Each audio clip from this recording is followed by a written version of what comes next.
Hi, I'm Reverend Wendy Craig-Purcell here at the Unity Center in San Diego. Thank you so much for watching today. If you'd like to support the work that we do here, please consider making a contribution. Go to our website. It's easy to do. Thank you in advance for that contribution. Reverend Wendy presents a talk that explores and expresses the truths of unity, and that there are real-world practical things that we can do to deepen our experience of spirituality and help us in our daily lives. So we've been exploring together the parables, and I hope you've had some fun taking a fresh look or a different look, a mystical and metaphysical look at some of these well-known, well-loved stories and parables from the teachings of Jesus. Today we're going to look at a parable called the Parable of the Lost Sheep. How many of you are familiar with the Parable of the Lost Sheep? Just a few. You'll be much more familiar with it in a few minutes. I'll read it to you, but I want to set the tone for it a little bit first. So the Parable of the Lost Sheep is actually the first in a trilogy of parables that all deal with the idea of something being lost and someone going to find that which is lost. The first is the Parable of the Lost Sheep, and there is a shepherd who has 100 sheep, and one goes astray. So there's one lost out of 100. The second in the trilogy is a Parable of the Lost Coin. And there are 10 coins, and one coin winds up being lost. And the third in the parable, or the third in the trilogy, is the Parable of the Lost Son, better known to us as the prodigal son. And of course, there's two sons, and one is lost, and it's the recovery of that one son. It's important when we look at these teachings mystically and metaphysically to appreciate the nuance of emphasis. And so when Jesus is giving essentially three very similar parables, something of value is lost and the desire to get it back is present, he's really trying to underscore an idea, a concept. And that's often done either with repetition or, in this case, progression, and sometimes it's even done with exaggeration, which was very much a part of the culture and the style in those days. To emphasize the point, you exaggerated the point. And Jesus is giving this parable of the lost sheep. He's teaching the parable and the idea of it to the tax collectors and to the sinners. He didn't hang out with the greatest people by social standards in his day. He hung out with the people that were considered to be outcasts. And the Pharisees and the teachers of the law were also there, and they were aware of what he was doing, and they really didn't like it very much. They didn't think he should be associating with these people or wasting his time trying to teach them. So let me read you the parable, and then we'll kind of unpack a way that we might look at it and walk away with a message that could help us in our own lives. So it's from the Gospel of Luke, the 15th chapter, verses 1 through 7, and the version of the Bible that I use is the New International Version. And remember, don't be afraid of the Bible. It's only a book. We don't take all of it literally in Unity. We never have.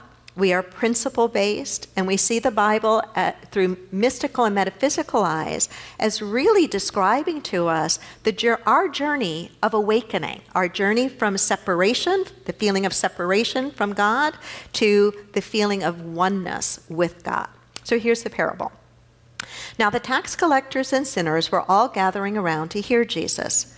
But the Pharisees and the teachers of the law muttered, "This man welcomes sinners and eats with them." And then Jesus tells them this parable. Suppose one of you has 100 sheep and loses one of them. Doesn't he leave the 99 in the open country and go after the lost sheep until he finds it? And when he finds it, he joyfully puts it on his shoulders and goes home. Then he calls his friends and neighbors together and says, "Rejoice with me, I have found my lost sheep." I tell you that in the same way, there will be more rejoicing in heaven over one sinner who repents than over 99 righteous persons who do not need to repent. Now remember the context in which he is giving this. He's giving this to the outcasts, if you will, of society. And he's giving it really as a teaching tool to the Pharisees and the teachers of the law by way of saying, wait a minute. To teach those who most need to hear what it is that I am teaching is a very important thing to do. And he tries to convey that as he is comparing it to the shepherd who has 100 sheep and one goes astray. And remember that the shepherd and those 100 sheep were probably that shepherd's complete livelihood. It was his wealth. It was his financial portfolio with fur on. And so when one goes away, Jesus is saying the shepherd is going to leave behind the 99 to go find that lost sheep. And he's going to keep looking until he finds it. And when he finds it, he's going to bring it back and he's going to be happy. He's going to rejoice. He's going to celebrate. Much in the same way that when we lose something and we find it, isn't that a wonderful feeling? Like, oh, I finally found it. I found my glasses, or I found whatever it was that I lost. There's a sense of completion and a sense of joy and a sense of relief. A helpful message I heard on this many, many years ago was from Stephen Covey. How many of you remember the name Stephen Covey and 7 Habits of Highly Successful People and all these other great teachings and books that he wrote? He wrote this in 1971. He said, I have found that the key to the 99 is the 1. Think about that for a moment. I have found that the key to the 99 is the 1. Particularly the one that is testing the patience and the good humor of the many. It is the love and the discipline of the one student, the one child, that communicates love for the others. It is how you treat the one that reveals how you regard the 99, because everyone is ultimately a one. I'm going to read that again. It's how you treat the one that reveals how you regard the 99, because everyone is ultimately a one. So the key to the 99 is the one. The very interesting thing is that the 99 don't usually get to see how the one is treated. Right? Because the 99 are back here as the shepherd's gone out to take care of the one and go find the one. And you can see the underlying message here if you're paying close attention. The 99 don't get to see how the one has actually been treated, but the one is welcomed back in. So what does it mean to us mystically and metaphysically, though? The Bible really, I think, is a story. One of the solid themes or common themes in the Bible is the theme of seeking and finding something that's lost or missing. Seeking and finding something that's lost or missing. Think about the whole story of the journey, the Exodus and the journey for the Promised Land.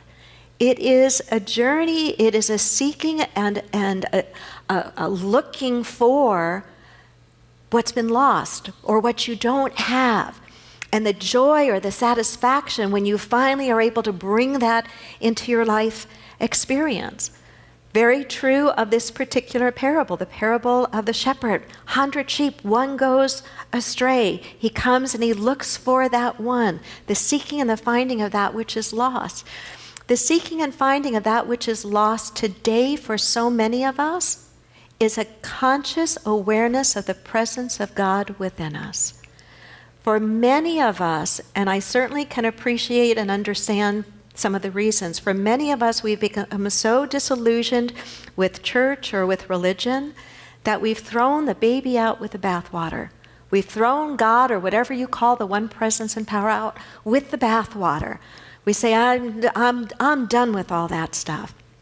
And in the same way that we have a physical body so that we can maneuver around this and in this life experience, and we have our emotions and we have our mind, our intellect, and we need to take care of all those realms of us, so too it is true that we must take care of and nurture our spiritual essence, that we must remember who and what we truly are. Who and what we truly are spiritual beings having a human experience. And within that journey of our humanity, it is to keep alive in our mind and in our awareness this ineffable experience of God by whatever name you choose to give God. That there is something operative in this universe that transcends what you and I physically are, as wonderful as that may be. And that when we get that God piece, that's what is missing for so many. When we get that God piece and we understand it and we begin to live from it, our life fundamentally changes. It begins to shift so many other things in our life. Have you ever had the experience of doing a little bit of remodeling in your house? You know, you move one or two things, and I'm talking about the little stuff first, right? You reorganize things a bit, you move things around, and then you step back and you look and go, okay, well, I really like that. But now this over here doesn't work. So now I need to go change this over here, right? And then when you do that, you go, well, now wait a minute. Now I got to look at it this. Are you on the same page with me? Right? In the same way, what begins to happen when we get that God piece right in our lives, it begins to inform and reorient everything else in our life. This is why Jesus, I believe, why he said, seek first the kingdom of God, and all this other stuff, everything else that you feel you need, will be added unto you. It's a lesson, a very important lesson in priorities, putting first things first. And our awareness of our consciousness of God is that first thing. Some people know an awful lot about God while never really knowing God. Some people have gone through religious training, theological training, and are far more knowledgeable about all the nuances intellectually about theology and about God. But it's very different knowing about God and having an experience of God. You can have an experience of God without knowing very much about God at all. The difference to me is a little bit like the difference between reading a beautiful menu of all the most, I shouldn't do this right before lunch, right? Of all the most deliciously prepared, healthy entrees, reading the menu, but never ordering and then eating the food.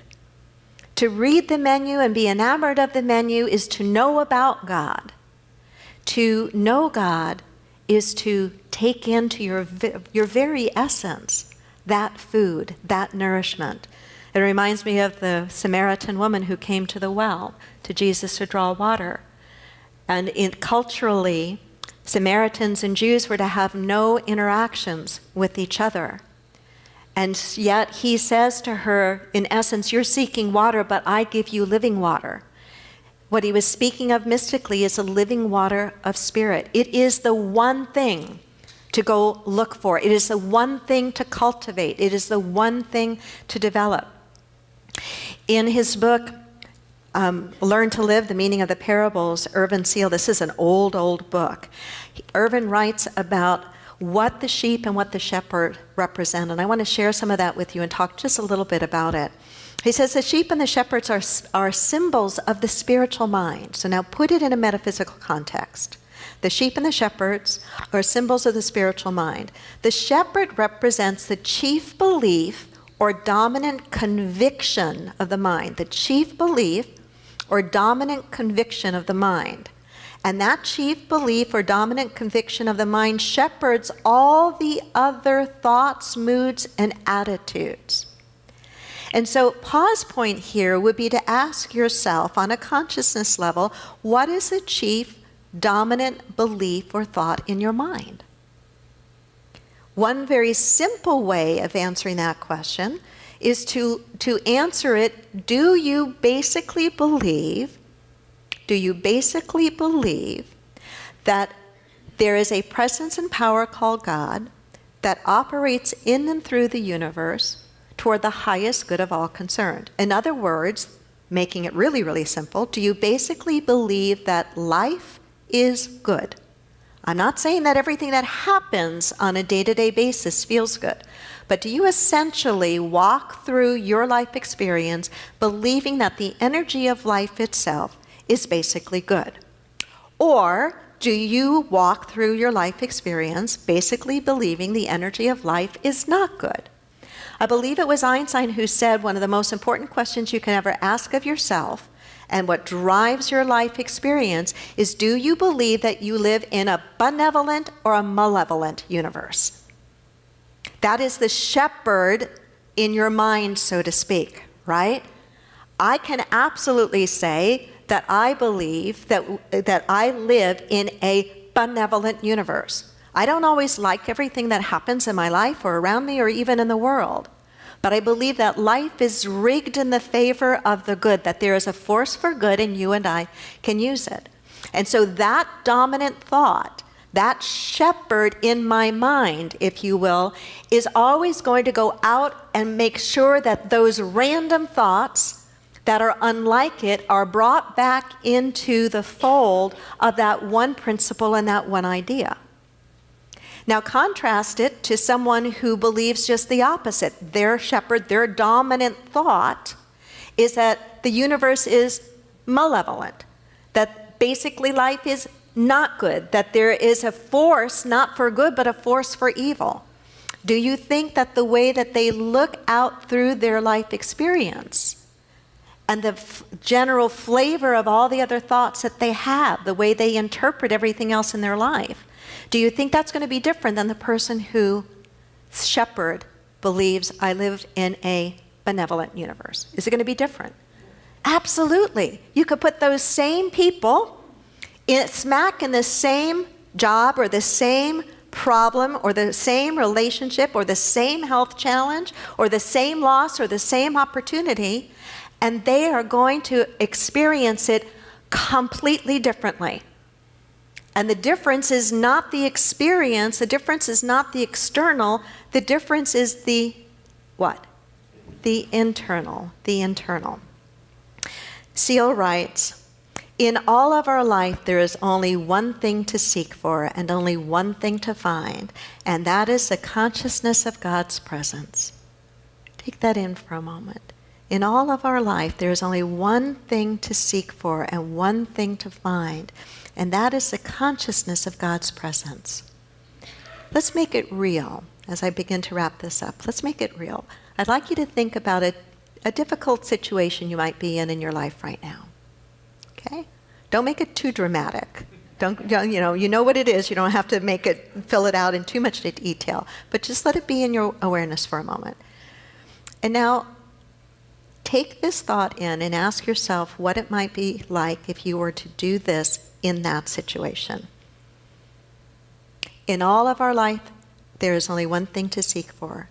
In this situation in my life right now, there is only one thing for me to seek for and only one thing for me to find.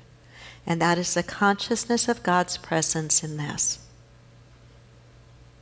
The consciousness of God's presence in this. Would your shoulders drop a little bit? Would you exhale a little bit? Would you relax into whatever that is a little bit? You know what happens when we are either practicing the presence of God or we're practicing the presence of fear. And when we practice the presence of fear, we shut down. Our minds shut down. We're not nearly as open to new ideas. They could be put right here and we wouldn't even see them.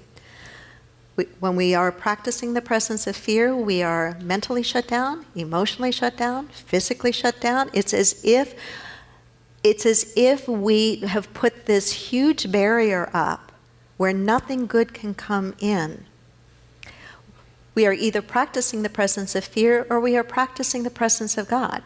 And when we are practicing the presence of God, there's a softening in our consciousness. There is an opening in our mind. There is an opening in our heart and our soul. And when we are more open, we begin to see things that were always there, but we never saw them before.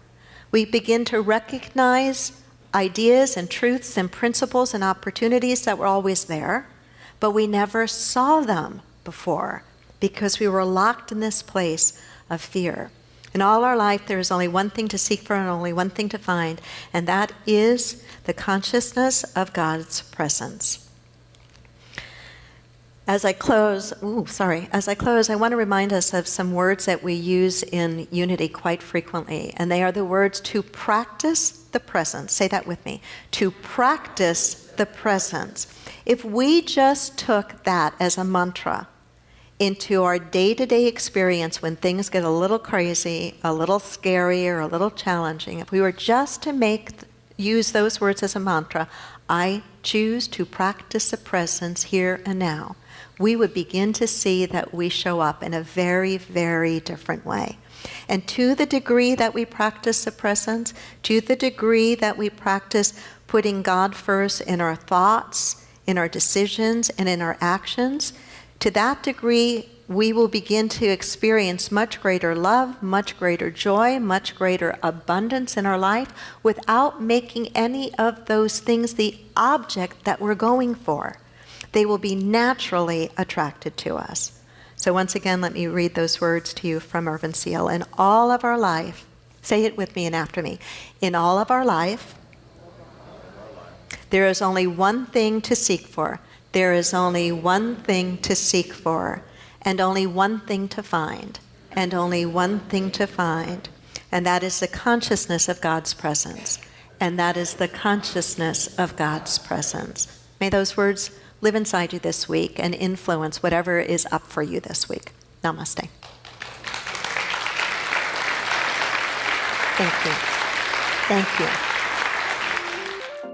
The Unity Center. Spiritually progressive, socially responsive, radically inclusive. We have services on Sundays at 9 and 11. Many people enjoy Reverend Wendy's talks and meditations and aren't able to attend the Unity Center in person. If you're part of our extended family from around the world and would like to help support the Unity Center, please go to our website or download our free app, which offers even more ways to connect with the Unity Center. Namaste.